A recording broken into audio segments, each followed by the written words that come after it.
جس طرح ہم کوئی معاہدہ کرتے ہیں، شادی شدہ افراد جتنے بھی ہیں، آپ نے زندگی میں صرف ایک مرتبہ قبول کہا تھا۔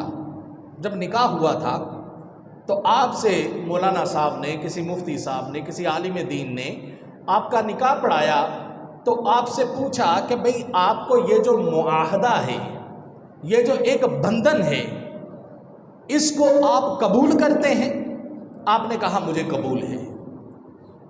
اب اس ایک مرتبہ کے قبول کو ساری زندگی نبھاتے ہیں کہ نہیں نبھاتے؟ نبھاتے ہیں نا۔ اسی طرح آپ کی زوجہ نے بھی کہا تھا قبول ہے،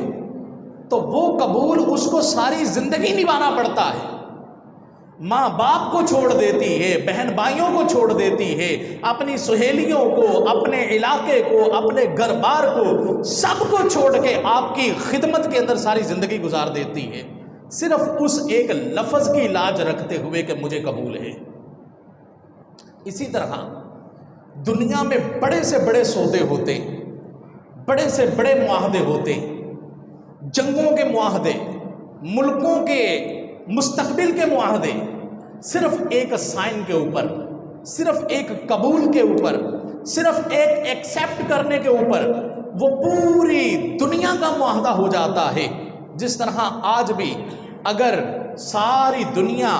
وہ کسی پلیٹ فارم پر جمع ہو جائے، کسی بین الاقوامی پلیٹ فارم پر جمع ہو جاتی ہے، وہاں کوئی معاہدہ کیا جاتا ہے کہ کوئی ملک اس کی خلاف ورزی نہیں کرے گا، تو وہ معاہدہ محض ایک قبول کے اوپر ہوتا ہے۔ اے ایمان والے، جب تم نے اپنے ہوش و حواس کے ساتھ سب کچھ تسلیم کرتے ہوئے جب یہ کہا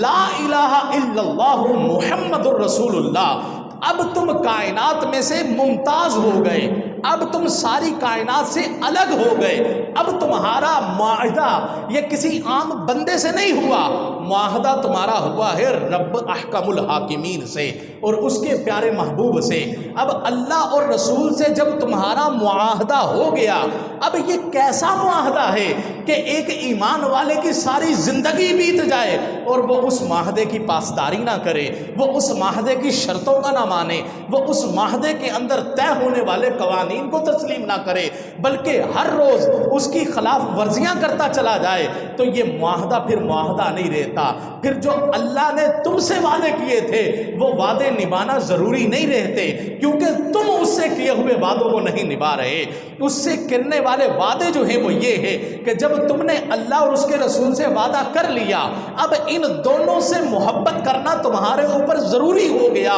اور اس کے ساتھ ساتھ جن سے یہ محبت کرتے ہیں ان کے ساتھ محبت کرنا بھی تمہارے اوپر لازم ہو گیا۔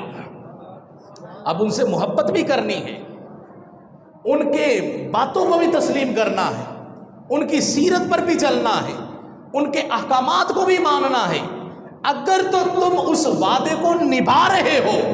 تو پھر اس وعدے کا انجام کیا ہے؟ اللہ کا تم سے وعدہ ہے کہ میں تمہیں جنت دوں گا،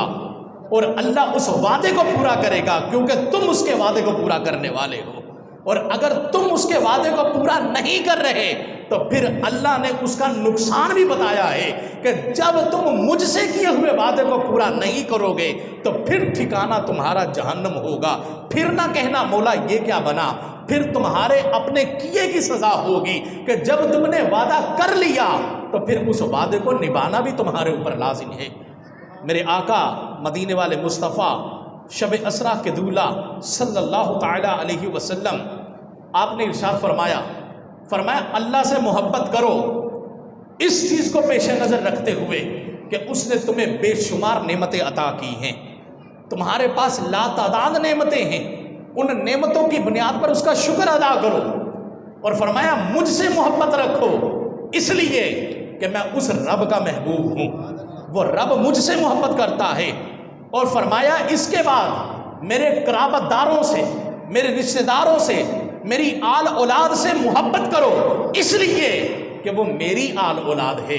وہ مجھ سے نسبت رکھتے ہیں، ان کا مجھ سے تعلق ہے۔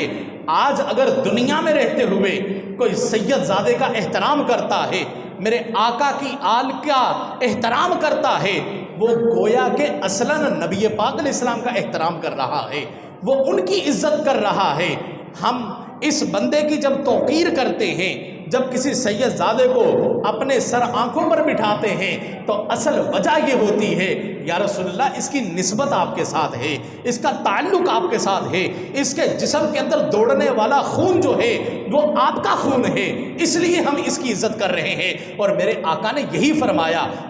مجھ سے محبت کرو اس لیے کہ میں اللہ کا محبوب ہوں، اور میری آل سے محبت کرو اس لیے کہ یہ مجھے محبوب ہے، میں اس کو پسند کرتا ہوں۔